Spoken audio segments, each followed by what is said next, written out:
Nah, itu yang menarik ya. Kalau di waktu itu kan musuh sempat datang ya, waktu itu ke Sumatera Barat. Dia meminta supaya Sumatera Barat ikut dengan mereka. Tapi waktu itu dari PKI yang ada di Sumatera Barat itu menolak, termasuk juga Bakhtaruddin Said. Alasannya? Bang, Datu Batuah sudah ditahan, sudah dibuang, kemudian Silungkang gagal. Iya. Nah, ini kan setelah itu masanya kemerdekaan Indonesia, tahun 45. Apakah di rentang sebelum kemerdekaan ini komunisme itu masih hidup di Sumatera Barat? Kalau kita melihat dari rentang waktu 1927 sampai 1945 bisa dikatakan bahwa komunis itu mati suri ya. Tapi memang ada sebagian dari orang-orang komunis yang dianggap melunak ya. Yang dianggap melunak, kemudian mereka dikirim kembali ke tanah kelahirannya. Artinya dikirim dari Bovendigul, dipulangkan ke kampung halamannya masing-masing. Nah, misalnya dari beberapa kasus, misalnya seperti Abdul Karim MS ya, itu dia sebenarnya masih ada hubungan dengan Natar Zainuddin ya, dari pihak istrinya Natar ya. Dia memutuskan untuk kembali ke Aceh, dan dia kemudian akhirnya di tahun pasca kemerdekaan itu menggerakkan revolusi sosial Sumatera Timur. Dialah tokohnya, Abdul Karim MS itu. Tapi untuk kasus Sumatera Barat ya, pasca kemerdekaan, 27 sampai 45 itu bisa dikatakan vakum sama sekali. Vakum ya? Ya, karena beberapa alumni dari Tawalib ya, murid-murid dari Tawalib itu memutuskan untuk berafiliasi ke organisasi lain. Misalnya ada yang ke Muhammadiyah, kemudian ada yang pindah ke Sumatera Tawalib, yang cabang yang lainnya misalnya ke Pariaman dan sebagainya. Mereka mencoba untuk menghilangkan jejak mereka ya, karena mereka tentu dicari oleh pemerintah kolonial Belanda ya. Ya mungkin terjadi juga seperti kasus tahun 65 lah gitu. Nah, pasca maklumat nomor X tahun 1945 itu diumumkan oleh Wakil Presiden Muhammad Hatta ya, maka bertumbuhlah partai-partai politik waktu itu di Indonesia. Nah, salah satu partai politik yang kemudian kembali lagi ya dari mati surinya itu adalah Partai Komunis Indonesia, yang didirikan oleh seorang bekas polisi di zaman Jepang yang bernama Bakhtaruddin Said. Bakhtaruddin Said ini seorang yang berasal dari Maninjau ya, dan di bawah kendali dialah kemudian PKI ini kembali menyusun kekuatannya, tapi uniknya ya di zaman orang-orang yang yang di Bovendigul tadi ya, mereka itu sebenarnya di tahun 43 sudah dipindahkan ke Koura Australia Barat ya, mereka sudah dipindahkan ke sana. Dan pasca kemerdekaan tahun 46 itu hampir seluruh eksteniran dari Koura itu dikembalikan. Ada yang berasal dari Sarekat Rakyat, ada yang berasal dari PKI, ada yang berasal dari PSII ya, ada yang berasal dari PNI, kemudian dari beberapa organisasi pergerakan yang lainnya. Mereka kembali lagi misalnya ke Sumatera Barat. Dan pasca mereka menghidupkan lagi? Ya, mereka lah yang kemudian membantu untuk membesarkan kembali Partai Komunis Indonesia, termasuk juga Haji Datu Batuah. Jadi Haji Datu Batuah ini setelah dia kembali dari Australia tadi ya, dia memang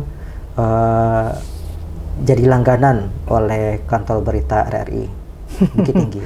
Iya, dia memberitakan tentang persoalan-persoalan politik dan seperti kolumnis gitu ya, mengisi punya program sendiri gitu. Program sendiri.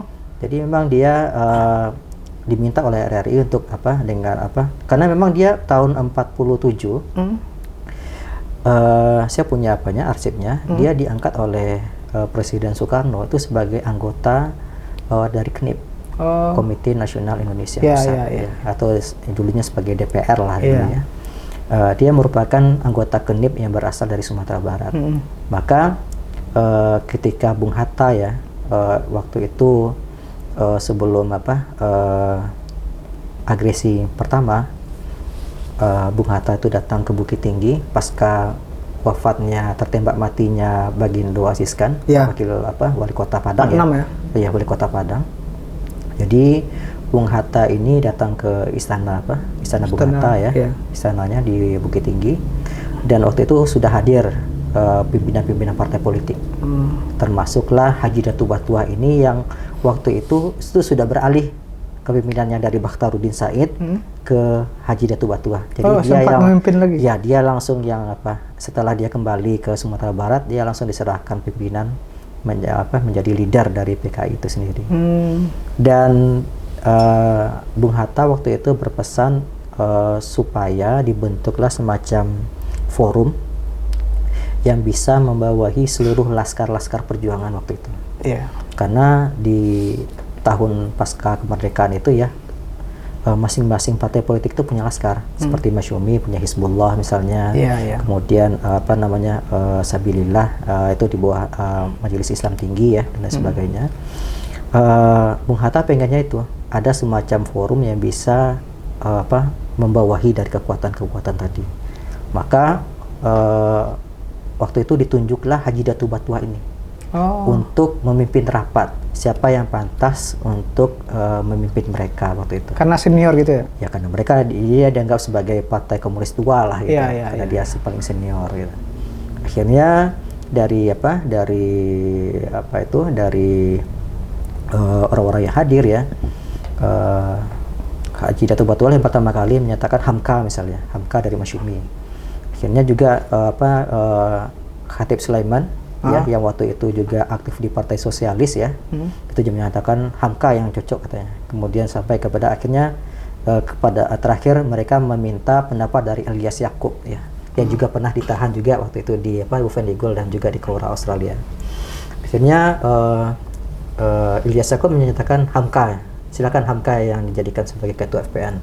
Akhirnya dibentuklah forum itu bernama Front Pertahanan Nasional ya, kemudian diketuai oleh Hamka, kemudian disekretarisi oleh Khatib Sulaiman, kemudian tewas di peristiwa 7 Batuah, kemudian anggotanya antara lain adalah Rasuna Said.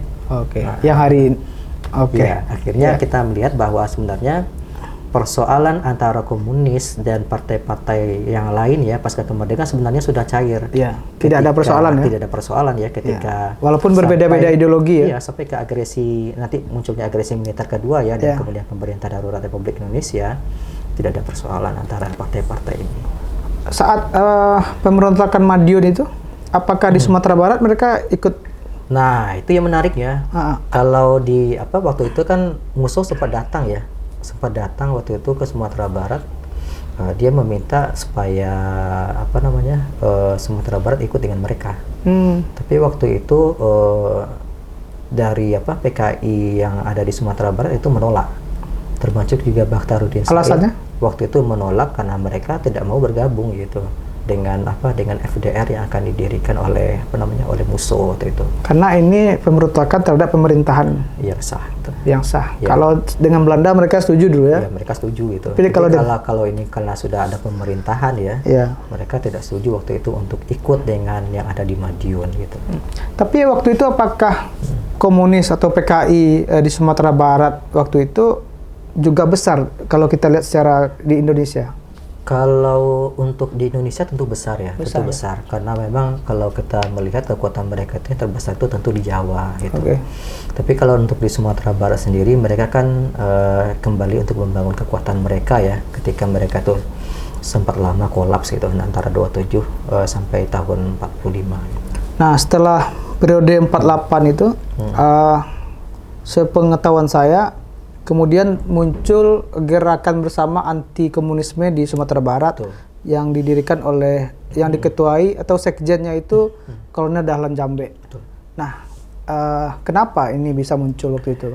Ini berhubungan dengan dengan putusan dari PKI yang dari pusat ya, ketika itu sudah beralih tangan ke DN-Aidit ya, di Nusantara Aidit, yang waktu itu mencoba untuk menggagas adanya sub-sub organisasi yang ada di bawah PKI itu sendiri. Nanti ada namanya Pemuda Rakyat, kemudian ada namanya Lekra, kemudian ada Barisan Tani Indonesia atau BTI, kemudian ada Gerwani, ada SOPSI, kemudian ada untuk kalangan pelajar namanya IPI ya, kemudian ada juga untuk gerakan mahasiswa mereka ya. Jadi menjelang pemilu 1955, organisasi-organisasi underbow yang berada di bawah PKI ini digerakkan untuk membantu untuk mendulang suara di pemilu 1955. Maka beberapa persoalan isu yang kemudian menjadi langganan mereka, yaitu nanti ya karena yang akan menjadi rivalitas mereka terbesar itu adalah Masyumi, ya kelompok-kelompok Islam, bisa juga dari NU ya. Kan Natsir gitu ya. Ya, Natsir. Kemudian juga ada persoalan-persoalan agraria yang kemudian mereka mainkan nanti dalam land reform misalnya. Nah, itu yang biasanya menjadi topik utama ya. Termasuk juga nanti juga mereka menggerakkan dengan persoalan di bidang kebudayaan ya, ketika terjadinya konflik antara manifest kebudayaan Manikebu itu ya, kemudian dengan Lekra sendiri ya. Jadi mereka memang mencoba untuk bagaimana meraih posisi ya di pemilu pertama tahun 1955 itu. Dan Masyumi pun sendiri juga melakukan counter attack ya. Kalau di Sumatera Barat sendiri itu terjadi di surau-surau gitu. Jadi beberapa aktivis dari Masyumi, apakah dari dari kalangan ibu-ibu yang perempuan ya, yang menggerakkan Masyumi itu juga mereka sering melaksanakan kegiatan-kegiatan pengajian, dan kemudian menghimbau jangan media lo PKI itu gitu. Nah, artinya polarisasi yang muncul di pusat terbawa. Itu memang terbawa. Itu memang hampir secara keseluruhan rivalitas antara Masyumi dan PKI itu memang berimbas sampai ke bawah. Bahkan kalangan militer waktu itu seperti Dahlan Jambe, Ahmad Hussein juga anti komunis. Betul. Karena memang tahun 1957 ya, itu ketika di masa sedang hangat-hangatnya ya, menuju ke pengumuman dari PRRI itu sendiri, itu memang dari kalangan militer ya, dari Dewan Banteng ya, itu aktif melakukan pergerakan di daerah-daerah, gitu, menyusun kekuatan, termasuk juga bagaimana nanti mereka merekrut para pemuda ya nantinya, termasuk juga kalangan-kalangan pelajar untuk bergabung dengan mereka untuk mempersiapkan peristiwa yang terjadi nanti meletus pada 15 Februari tahun 1958. 57 sampai 58 itu PKI di Sumatera Barat besar. Itu cukup besar karena kalau kita lihat dari pemilu 1955 mereka menempati nomor 3 ya. Jadi setelah Masyumi, Perti, kemudian PKI menempati urutan yang ketiga. Kalau secara nasional mereka menempati urutan yang keempat ya, PNI, Masyumi, kemudian NU, dan kemudian baru PKI.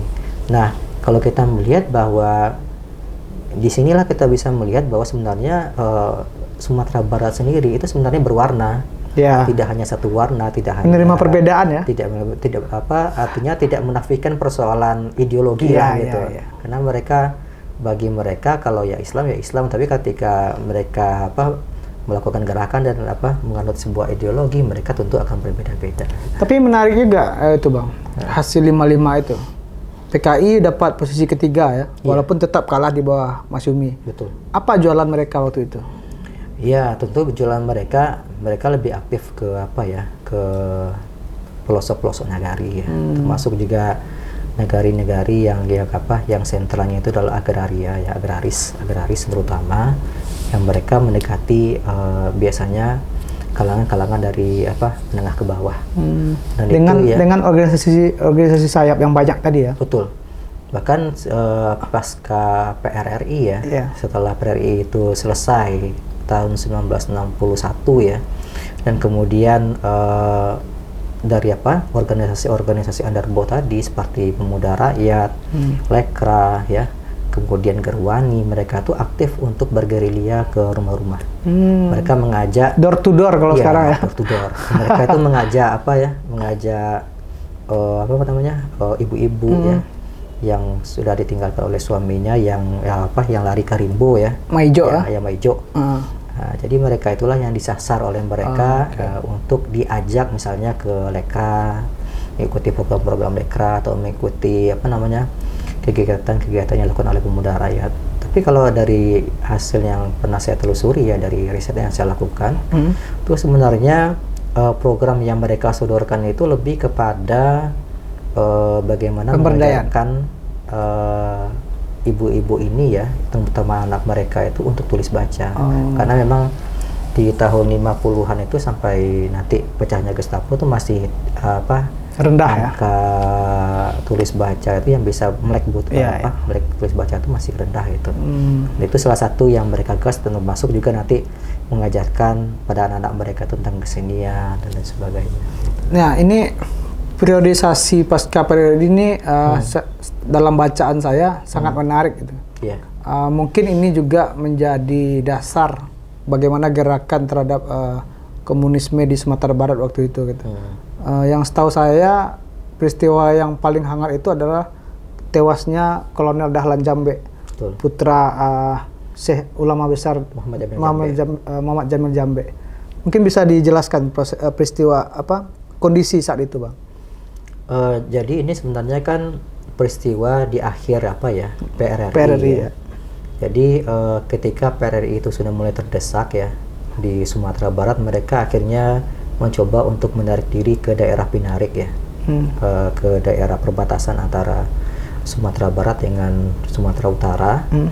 Waktu itu didirikanlah yang disebut dengan Republik Persatuan Indonesia atau RPI. Ya, itu yang menjadi presidennya itu tetap Mr. Syafruddin Perwira Negara.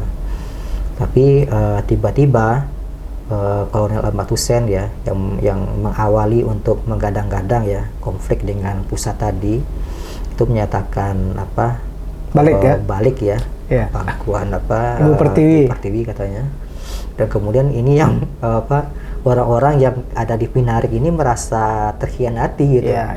Merasa terkhianati. Jadi yang ada di Pinarik itu termasuk juga waktu itu Burhanuddin Harahap ya, yang menjadi Perdana Menteri yang menyelenggarakan pemilu 1955. Mereka merasa terkhianati dengan putusan dari Ahmad Hussein tadi itu ya. Mereka sudah capek-capek untuk katanya kan, ternyata akhirnya Ahmad Hussein menyatakan untuk menyerah gitu. Kembali ke pangkuan ya. Dan itu yang kemudian menjadikan orang-orang PRRI itu shock gitu. Mereka shock dan kemudian diharuskan untuk balik lagi ke rumah mereka masing-masing, sementara di sana sudah menunggu OPR gitu kan. Nah, OPR dan OPR sendiri itu ini merupakan bentukan dari tentara sendiri ya, dari divisi Diponegoro pada umumnya. Mereka ini berasal dari kalangan pemuda yang ada yang mengatakan mereka itu nggak punya pekerjaan, ada juga yang menyatakan sebagainya adalah parewa. Jadi mereka ini dijadikan sebagai semacam mata-mata untuk melihat di mana nih keberadaan dari orang-orang PRRI itu sendiri. Ketika mereka menjumpai ya mereka tinggal lapor ke tentara, dan kemudian ya tinggal orang PKI ini nanti PRRI ini nanti dicokok ya dan dibawa nanti ke pos-pos. OPR itu pemuda-pemuda itu umumnya kabarnya banyak dari kalangan komunis. Ya, mereka adalah dari kalangan komunis, tapi juga ada mereka ini juga itu memang dibentuk oleh Angkatan Perang Republik Indonesia tadi. Mereka memang sengaja dibentuk untuk sebagai jembatan untuk mencari informasi keberadaan dari orang-orang ini. Dan mereka juga yang nanti di akhir pecahnya Gestapo, mereka ini orang yang paling pertama dicari oleh massa nantinya untuk ditangkap atau nanti dibunuh. Nah, itu maksud saya tadi, Bang. Apakah kondisi pasca PRRI dan keterlibatan OPR ini semacam pemantik dalam tanda kutip kebencian yang muncul setelah itu terhadap komunis? Apakah seperti itu? Betul. Dan memang pada umumnya ya, kalau kita melihat penyerangan yang dilakukan oleh tentara pusat tadi ya, oleh APRI itu terhadap kantong-kantong PRRI itu sebenarnya tidak terjadi di kota-kota. Yeah. Itu lebih banyak terjadi misalnya di pelosok nagari. Itu yang sering dibombardir dengan mortir ya. Kemudian ketika orang-orang dari PRRI ini kembali lagi ke hutan ya, ke rimbo. Nah, orang OPR ini yang nanti bergerilya. Mereka bergerilya menunggu sampai orang-orang ini kembali. Yeah. Nah, kadang-kadang juga orang OPR ini juga melakukan semacam intimidasi. Intimidasi kepada keluarga-keluarga yang ditinggalkan, ada yang diancam, kemudian diperas oleh mereka. Juga mereka juga kadang-kadang memberikan tanda silang. Tanda silang di rumah orang-orang yang akan mereka culik gitu. Mereka culik, atau misalnya tentara yang nanti akan mencari mereka itu. Artinya masyarakat Sumatera Barat waktu itu menilai mereka PKI dan maksudnya anggota-anggota bawahnya itu berperan terhadap hilangnya banyak masyarakat anggota PRRI waktu itu ya. Iya, seperti itulah. Jadi memang kita melihat ini sebagai gunung es ya.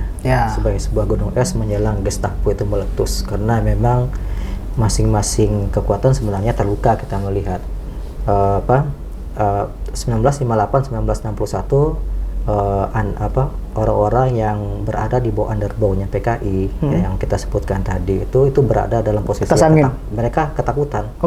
Mereka sebenarnya ketakutan karena memang ketika orang-orang PRRI ini datang ke kantong-kantong mereka akan melibas mereka. Ada yang dibunuh dan sebagainya. Tapi juga kadang-kadang juga orang PRRI juga melakukan hal yang sebaliknya. Mereka juga kadang-kadang juga ketika ransom mereka tidak ada ya, kebutuhan logistik mereka tidak ada, mereka juga ada yang melakukan perampokan, misalnya mengambil beberapa natura ya, natura milik dari masyarakat yang mereka jumpai itu. Dan itu sebenarnya akhirnya pasca PRI ya, itu yang menjadi angin leluasa bagi orang-orang underbow PKI tadi, tapi menjadi tekanan yang berat, tekanan politik yang berat bagi orang-orang PRI karena mereka dianggap sebagai orang kalah. Mereka ketakutan terhadap tentara ya, ada perasaan muno ya, perasaan malu yang sangat karena mereka sebagai orang yang kalah. Padahal sebelumnya mereka menggadang-gadang diri mereka sebagai keturunan dari Iskandar Zulkarnain. Artinya masa itulah masa kejayaan komunisme. Nah, itu. Kemudian 65, Bang. Apakah 65 itu peristiwa 30S itu di Sumatera Barat juga seperti yang terjadi di daerah lain? Iya, hampir semuanya. Ketika Gestapo itu gagal ya dan meletus di Jakarta ya, hampir seluruhnya terjadi gitu. Hampir seluruhnya apa yang terjadi di Jawa, di Bali ya, itu juga terjadi merembet ke Sumatera Barat. Karena memang eskalasinya begitu cepat gitu. Eskalasinya begitu cepat dan beritanya begitu cepat. Bahkan dalam rentang beberapa minggu ya, orang-orang yang diduga terlibat tadi ya, yang diduga terlibat di dalam peristiwa 65 tadi ya, mereka yang terlibat dalam organisasi underbow itu yang paling dicari, baik oleh aparat keamanan ya, kemudian juga termasuk juga pemuda-pemuda yang memang sengaja direkrut oleh tentara pada masa itu. Banyak yang tewas juga? Iya, umumnya dari di beberapa kantong yang ada di Sumatera Barat ya, yang kita berdasarkan hasil yang riset yang pernah saya lakukan itu memang banyak di antara mereka itu yang diambil paksa ya, diambil paksa, kemudian misalnya seperti di daerah Ladang Laweh yang ada di menjelang Solo dan Padang ya, atau di beberapa lokasi itu mereka sengaja dikumpul, kemudian Sungai Sari juga ya, termasuk juga kalau misalnya di Pariaman itu ada di Sungai Sari, Tanjung Palu, Padang Sago dan lain sebagainya. Mereka pada umumnya itu banyak yang dibunuhi gitu. Ada yang dibunuhi, kemudian ada juga yang ditangkap beramai-ramai oleh massa, dipukuli, kemudian mereka diserahkan ke kantor polisi dan kemudian nanti jarang yang mereka tuh pada umumnya itu tidak ada yang melalui proses persidangan. Tidak ada. Artinya mirip lah ya, persis seperti yang terjadi di daerah lain juga ya, seperti yang tadi. Sama. Banyak juga yang akhirnya pergi merantau habis gitu ya? Iya, itu sebenarnya terjadi di zaman PRRI juga gitu. Ketika PRRI meletus ya, nyo menuju ke Pangkapan dia gitu kan. Kalau nak lari ke apakah lari ke ujung dia gitu. Jadi mereka itu memang merantau misalnya ke Jawa atau keluar dari Sumatera Barat pada umumnya. Dan kalau di kasus 65 itu banyak mereka itu malah yang dari anak-anak mereka ya, yang dalam tanda kutip yang kita sebut terlibat tadi, mereka itu banyak yang menyabarkan jati diri mereka, menghilangkan jati diri mereka bahwa mereka merupakan keturunan si A misalnya kan, karena itu akan sangat khawatir, mereka akan sangat khawatir dengan bagaimana dengan pendidikan mereka, keselamatan mereka, dan juga bagaimana nanti karir mereka ke depannya. Itu yang 65 korban di Sumatera Barat itu, apakah mereka itu semuanya itu memang anggota resmi PKI atau mungkin hanya terlibat, misalnya cuma dapat cangkul terus atau gimana tuh? Ya. Atau ada tingkatan-tingkatannya? Iya, memang dalam ketika mereka ditangkap dan dijebloskan dalam penjara itu memang ada beberapa tingkatan ya. Ada yang golongan A, ada golongan B, dan juga ada golongan C. Golongan C itu pada umumnya mereka yang pernah menerima alat produksi. Seperti cangkul, caping, sabit, dan lain sebagainya. Dan kemudian mereka menandatangani daftar penerimaan itu, dan itu yang menjadi senjata untuk menjadi mereka. Bukti ya. Ya, itu jadi bukti sahnya lah gitu. Walaupun mereka menganggap bahwa mereka itu tidak terlibat, tapi kadang-kadang juga ada yang unsur sakit hati lah. Unsur sakit hati itu maksudnya barangkali orang ini benci dengan dengan si B misalnya, tapi karena dia pernah melihat si A ini misalnya dari PKI ya, pernah bicara dengan si B, maka dianggap si B ini berafiliasi dengan si A gitu, si B ini. Padahal kan dalam tidak terbukti sama sekali, dan itu juga terjadi di pasca 1965 itu. Nah, tapi kalau yang mereka pada umumnya yang berdomisili di Jawa ya, dan kemudian memang sebagai leader dari PKI sendiri atau yang dari underbow, organisasi underbow yang kita sebutkan tadi itu, pada umumnya itu mereka lebih banyak ditahan, dijebloskan di Pulau Buru gitu. Nah, di situ yang sering disorot oleh beberapa peneliti dan sejarawan itu merupakan bukti kejahatan ya, atau kriminal terhadap tahanan politik ya yang terjadi pasca 1965. Oke Bang, kita tahan dulu. Kita setelah ini akan masuk pada sesi terakhir, bagaimana pasca 65 dan kondisi saat ini. Tapi kita lanjutkan minum dulu Bang. Oke, siap.